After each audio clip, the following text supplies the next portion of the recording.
nitty gritty stuff. Okay? Y'all know I love Ghana. It's a beautiful country. But I've been here a little over 2 years, like I said, on and off. And one thing I have learned is they're lovely people. There are lovely people outside of the government. But they are the most judgmental people I have ever seen. I've been to many cities, many states, three countries, and these are the most judgmental people I have ever seen. The first year I was here, I had some jewelry. I'm not really a jewelry person, but I bought some jewelry with me, a couple ankle bracelets, bangles, and earrings. And I remember sitting here probably the first 2 months I came to Ghana, and a girl was walking down the street, and the boy said she's a hoe. And I said, what makes her a hoe? Do you know her? And he said, no, she's a hoe. And I said, well, what makes her a hoe? And he said she has that jewelry on her ankle.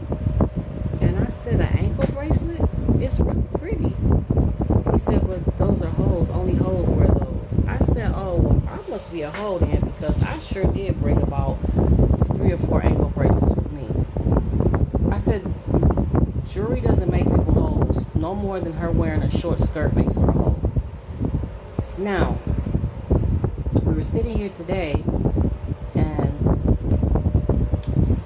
I had to pause for a second. So we're sitting here today, and one of the Muslim brothers was drinking a beer, and another Muslim brother said, finish your beer fast, and he said, I threw it away, it wasn't cold enough. And the other one was like, oh, you should have left it for me. And the first one said, no, because you're on your way to Juma.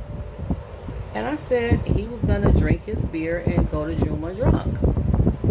And the first Muslim brother said, oh, we call those American Muslims. And I said, what? He said, we call those American Muslims. He said, people who drink and go to Juma, we call them American Muslims. I said, why do y'all blame y'all's dirt on other people? Like, one thing about Ghana is y'all don't accept responsibility for anything. Y'all blame so many things on other countries. Meanwhile, we ain't over there blaming nothing on Ghana. If we get drunk and go to Juma, then we get drunk and go to Juma, and we let God deal with us, and that's it. That's all. We really don't care what nobody else thinks. There are people who I'm sure people won't drink and smoke in front of, but for the most part, we just don't hide our dirt. Like, y'all really hide everything y'all do almost outside of the Quran. And so let me pause for 1 second. Hold on. Yeah, I had to pause for a second. There's no music in the background, just the noise of the fan, the soft white noise of the fan. So one thing about here is they believe that their Muslim women are perfect. They don't do no wrong. Like, really, they believe their Muslim women are perfect. And I said, no. Y'all have Muslim women who smoke weed, get drunk, smoke cigarettes, have sex out of marriage, all kind of stuff. Y'all are just taught to hide everything you do. You know, women come and want to drink, and they go behind the building and drink, or they go behind the building and smoke. But your Muslims are not perfect. Like I said, you just hide everything that you do. That's all. So let me get to another situation.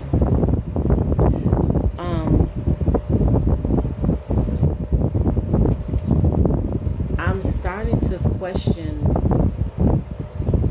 whether I still want Ghana to be my home. I mean, as of today, I do, but I'm getting kind of wishy-washy about it, because I just really don't like how I love the land and I love the people. The government is just really messed up and makes it hard for everybody.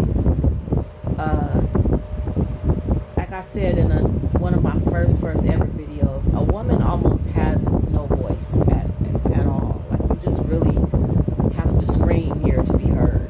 And then once you scream, of course, nobody hears you.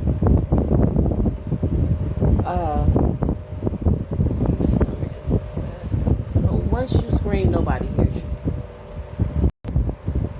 Hold on, let me back up. I'm getting lost in my story. A man threatened me.